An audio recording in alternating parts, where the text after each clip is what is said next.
Welcome back to the Blowout Show. I'm your host, RUBYREUBS. RUBYREUBS. Tonight, we're tackling something that's been on my mind since this whole Fat Joe debate. The absurdity of breaking hip-hop down into percentages.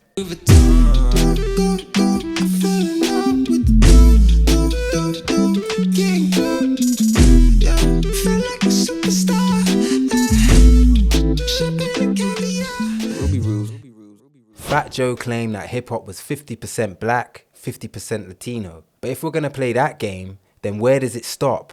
Do the Chinese get a slice for dominating breakdancing championships?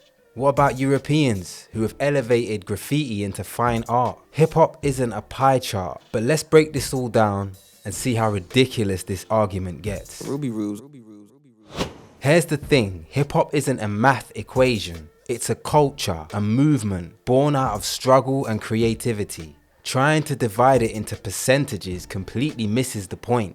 When hip-hop was born in the South Bronx, it wasn't about ethnic groups sitting down, dividing percentages or contributions. It was about survival. It was created by African Americans, with contributions from Latinos who were part of the same community. But let's not get it twisted.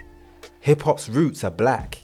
So when Fat Joe says 50-50 black and Latino, it sounds neat, but doesn't really reflect the reality of how hip-hop was built. And if we're going to start assigning percentages, how do we account for all the other influences that have come in over the years? RUBYREUBS. Take breakdancing, for example. It's one of the 4 pillars of hip-hop. And yes, it was popularized by black and Puerto Rican communities in the South Bronx.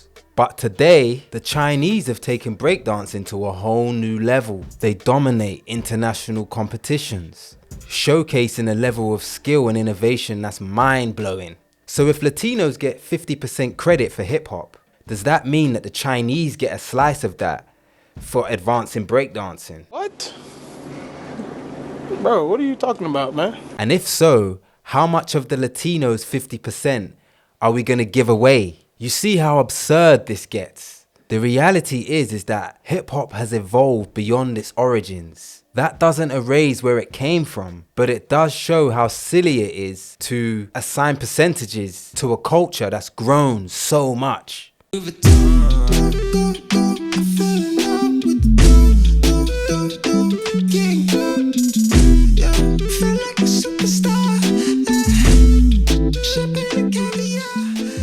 Graffiti is another example. Black and Latino artists in New York pioneered graffiti as a form of rebellion and self-expression. But today, you've got Europeans like Banksy who have taken graffiti into the fine art world.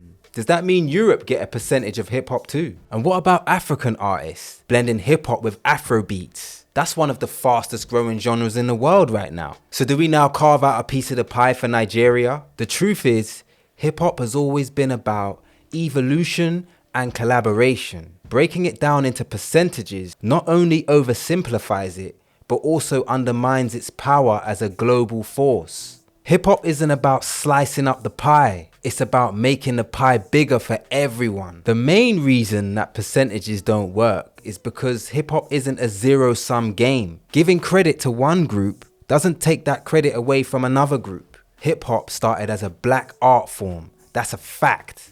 But it's grown into something that the whole world has embraced. Instead of arguing over who gets what percentage, we should be celebrating the culture's ability to bring people together. It's not about division, it's about unity. RUBYREUBS. So what's the takeaway? Hip-hop isn't a pie chart, it's a culture born out of black communities with contributions from others who recognized the struggle and added their voices. Trying to divide it up into percentages is like trying to measure the unmeasurable. It misses the point entirely. Fat Joe's comments highlight how we sometimes overcomplicate what's simple. Hip-hop is about unity, collaboration and creativity, not percentages. What do you think? Are these debates productive or are they just distractions from the bigger picture? Drop your thoughts in the comments and let's keep this conversation going. Oh, and don't forget to check out my track, John Gotti. The link's in the description. Thanks for watching and I'll see you next time. It's RUBYREUBS, I'm your host. It's the big blowout show. You know what time it is.